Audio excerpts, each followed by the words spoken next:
লক্ষ্মীপুরের রায়পুর উপজেলার উত্তর চর আবাবিল ইউনিয়নের হায়দারগঞ্জ বাজারে আধুনিক মেডিকেল হলে টিনের চাল কেটে দুর্ধর্ষ চুরির ঘটনা ঘটেছে। স্থানীয় সূত্রে জানা যায়, রবিবার গভীর রাতে চোরের দল টিনের চাল কেটে ফার্মেসিতে প্রবেশ করে ক্যাশ ও র্যাক ভেঙে মূল্যবান ওষুধ ও নগদ টাকা নিয়ে যায়।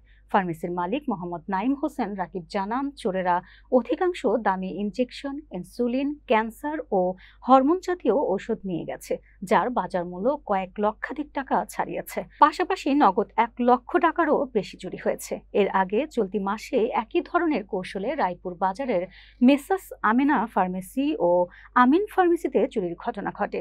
এ বিষয়ে হায়দারগঞ্জ পুলিশ ফাঁড়ির ইনচার্জ মোহাম্মদ আবুল কালাম আজাদ বলেন, চোরেরা টিনের চাল কেটে ভেতরে প্রবেশ করেছে। ঘটনাস্থল থেকে আলামত সংগ্রহ করা হয়েছে। দ্রুত তদন্তের মাধ্যমে চোরদের শনাক্ত করে গ্রেফতার ও চুরি হওয়া মালামাল উদ্ধারের চেষ্টা চলছে। গতকালকে রাতে আনুমানিক আমি দোকান বন্ধ করে বাসায় গেছি 12টার দিকে। আমার যতটা ধারণা যে আনুমানিক রাত 2টার দিকে আমার দোকানের পিছনে উপরে টিনের চাল কেটে কিছু দুর্বৃত্তকারী এবং সংঘবদ্ধ কয়েকজন চুরি করে।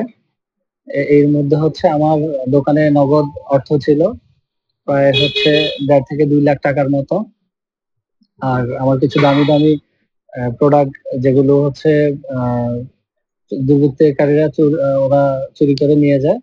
এই মুহূর্তে আসলে ওরকম সন্দেহ করার মতো কাউকে আমরা করিনি। তো বাজার কমিটিতে এর আগেও এরকম ঘটনা কয়েকবার ঘটছে, কিন্তু বাজার কমিটি থেকে কোনো এরকম পদক্ষেপ নেওয়া হয় নাই, যার কারণে ওরা আরো এই যে চক্রটা আছে এটা আরো অনেক বেশি সাহস পাচ্ছে।